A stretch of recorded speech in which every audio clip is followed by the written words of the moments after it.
আসসালামু আলাইকুম। আজকে ইতালি ভিসা নিয়ে কিছু দুঃসংবাদ দিতে যাচ্ছি, যা অনেকেরই কল্পনার বাইরে। অনেকেই অনেক কিছু জানেন না, যেটা আপনাদের অনেক হাজার হাজার লাখ লাখ টাকার উপকার হবে। আসলে ভিডিওটা সম্পূর্ণ দেখুন, না দেখে অবশ্যই টানবেন না। তো আজকে আমি ভিডিও শুরু করতে যাচ্ছি ইতালি যে বর্তমান যে ভিসা পরিস্থিতি। ইমেলের মাধ্যমে অ্যাপয়েন্টমেন্ট নিয়ে যে আপনারা নুলস্তারা বিএফএস গ্লোবালে জমা দেন, জমা দেওয়ার পরে আপনারা ভিসার জন্য যে আবেদন করেন, ভিসার জন্য যে অনেকে মনে করেন যে আপনারা অ্যাপয়েন্টমেন্ট পেয়েছেন মানে কি 100% ভিসা পাবেন কি পাবেন না। আসলে বিষয়টা সম্পূর্ণ আপনাদের ভুল ধারণা।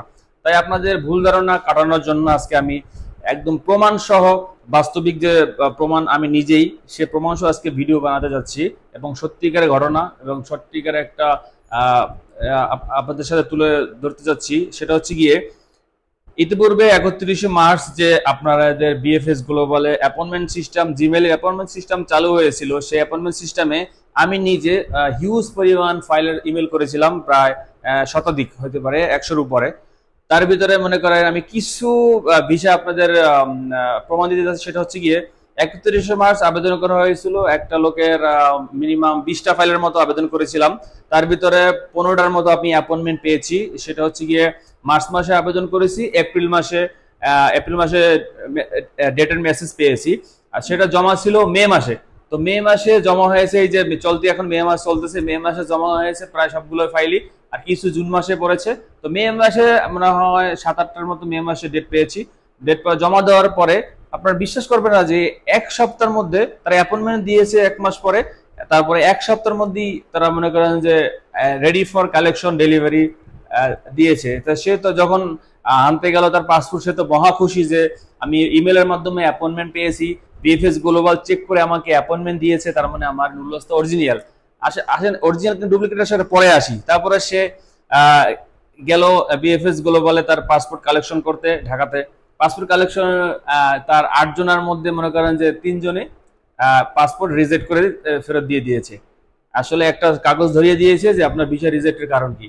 এখন সবাই বলতে পারেন যে ভাই তারা তো চেক করে দিয়েছে, কেন তারা রিজেক্ট করবে আবার। আসলে আসেন, আমার যতটুকু ধারণা বা মনে হয় যে তারা চেক করে, সেটা হচ্ছে গিয়ে বিএফএস গ্লোবাল যে আপনার নুলস্তারটা অনলাইনে আছে কিনা, জাস্ট এতটুকু চেক করে আপনাকে অ্যাপয়েন্টমেন্টটা দিয়ে দেয়।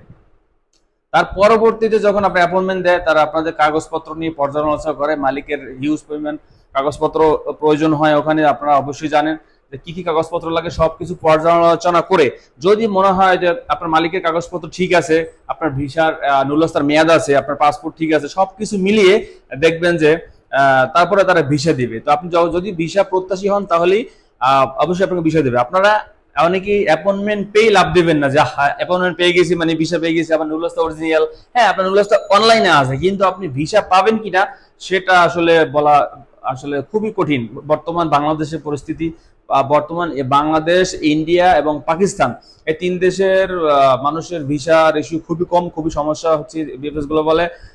এখন তো দেখতেছি যে শুধু অল্প, আমি একা কতগুলো ফাইল জমা দিয়েছি এবং সামনে আমার আরো ফাইল জমা হবে। তখন দেখা যাবে যে আসলে কয়টা ভিসা রিজেক্ট হয় এবং কয়টা ফাইল পায়, সবকিছু তো আপনাদেরকে আমি জানাবো। তো কালকে রাত্রে আমি খবরটা জানতে পারলাম যে আজকে তো ফ্রাইডে মানে শুক্রবার গেছে, কালকে বৃহস্পতিবার পাসপোর্ট কালেকশন ছিল, তার 2টা অ্যাপয়েন্টমেন্ট পেয়েছে ইমেলের মাধ্যমে, সে 2টা রিজেক্ট খেয়েছে। ঠিক আছে, শুধু ব্ল্যাঙ্ক পাসপোর্ট ফেরত দিয়েছে, একটা কাগজ ধরিয়ে দিয়েছে, কিন্তু সে কিন্তু ইমেলের মাধ্যমে অ্যাপয়েন্টমেন্ট পেয়েছিল। তো এইটা ছিল আসলে দুর্ঘটনা। এবং আপনাদের এখন করণীয় কি, আপনারা এখন কি করবেন আসলে? আপনি যদি এখনো টেনশন মুক্ত, আপনার নুলস্তা মনে করেন পেয়েছেন, অ্যাপয়েন্টমেন্ট জন্য ইমেল করেছেন, অ্যাপয়েন্টমেন্ট পাওয়ার সাথে সাথে আপনারা লাভ দেবেন না। আপনারা অবশ্যই চিন্তা ভাবনা করে সবকিছু মালিকের কাগজপত্র ঠিক আছে কিনা সবকিছু যাচাই করবেন। ইতালিতে আপনাদের যে নিয়োগকর্তা বা যে আপনাদের বিষয়ে আবেদন করেছে তাকে জিজ্ঞাসা করবেন যে ভাই আপনার আমার মালিকের কাগজপত্র ঠিক আছে কিনা। তারপরে আপনার ভিসা পাওয়ার চান্স আসলে 50-50। আপনারা যে অ্যাপয়েন্টমেন্ট পাইলে যে ভিসা পাবেন, আসলে দেখবেন সামনে আরো রিজেকশনের হার বাড়বে। ইমেলের যেগুলো অ্যাপয়েন্টমেন্ট পেয়েছে সেগুলো রিজেকশনের হার আরো বাড়বে। এখন আপনাদের করণীয় হচ্ছে গিয়ে, আপনারা যখন একজনের সাথে ভিসার জন্য কন্ট্যাক্ট করবেন, যে আপনারা ইমেল আসছে বা ইমেলের মাধ্যমে অ্যাপয়েন্টমেন্ট পেয়েছেন, সব টাকা পয়সা দিয়ে দিবেন না, অবশ্যই টাকা পয়সা দিয়ে দিবেন না। যদি আমার কথা শুনেন তাহলে আপনাদের কপাল ভালো হবে। যদি সব টাকা দিয়ে দেন, যে আপনার ভিসার আবেদন করে সে বলবে যে তুমি অ্যাপয়েন্টমেন্ট পেয়েছো মানে নুলস্তা অরিজিনাল, সে তুমি ভিসা পাবা। এটা সম্পূর্ণ ভুল ধারণা, সম্পূর্ণ ভুল ধারণা, যার প্রমাণ আমি নিজেই কাজ করছি। আমি যদি কারোর কাছ থেকে শুনে আপনার তথ্যটা দিতাম তাহলে বলতাম যে না, সে ভুলও বলতে পারে। আমি নিজে অ্যাপয়েন্টমেন্টের ইমেলের কাজ করতেছি এবং নিজে কাস্টমারের বিভিন্ন সমস্যা আমাকে বলতেছে, আমি তাদেরকে হ্যান্ডেল করতেছি বা গাইডলাইন দিতেছি। এখন ব্যাপার হচ্ছে কি, আপনারা অবশ্যই নুলস্তা পাওয়ার সাথে সাথে ইমেল করবেন, ইমেল করার সাথে অ্যাপয়েন্টমেন্ট পাইলে সব টাকা দিয়ে দিবেন না। অবশ্যই আপনারা 300 টাকা নন জুডিশিয়াল স্ট্যাম্পে এগ্রিমেন্ট করে নেবেন এবং একটা ব্ল্যাঙ্ক চেক নিয়ে নেবেন, যাকে টাকা দিবেন। টাকা দেন, কিছু সমস্যা নেই, দিলে যে ভাই তোমার সাথে কন্ট্যাক্ট হলে তুমি আমার জন্য আবেদন করবা, তারপর নুলস্তা উঠাই দিবা, বিএফএস করবা, জমা দিবে, ভিসা লাগবে, তারপরেও কিন্তু শেষ না। ভিসা লাগার পরও আমি ইতালি যেয়ে পৌঁছাবো এয়ারপোর্ট, তখন তোমার সাথে কন্ট্যাক্ট শেষ। যদি ওই দেশে গিয়ে মালিকের সাথে কন্ট্যাক্ট করবে, না করলে কোনো সমস্যা নেই, এটা আপনার আর তার ব্যাপার, ঠিক আছে। কিন্তু আপনারা নুলস্তা পেয়েছেন এবং ইমেলের মাধ্যমে অ্যাপয়েন্টমেন্ট পাইলে মনে করবেন যে আপনারা ভিসা পাবেন, এটা সম্পূর্ণ ভুল ধারণা। খুবই খুবই সবার জন্য দুঃসংবাদ। আমি খবরটা নিজে ভুক্তভোগী এবং নিজে জানলাম এবং তথ্যটা আপনাদেরকে জানিয়ে দিলাম।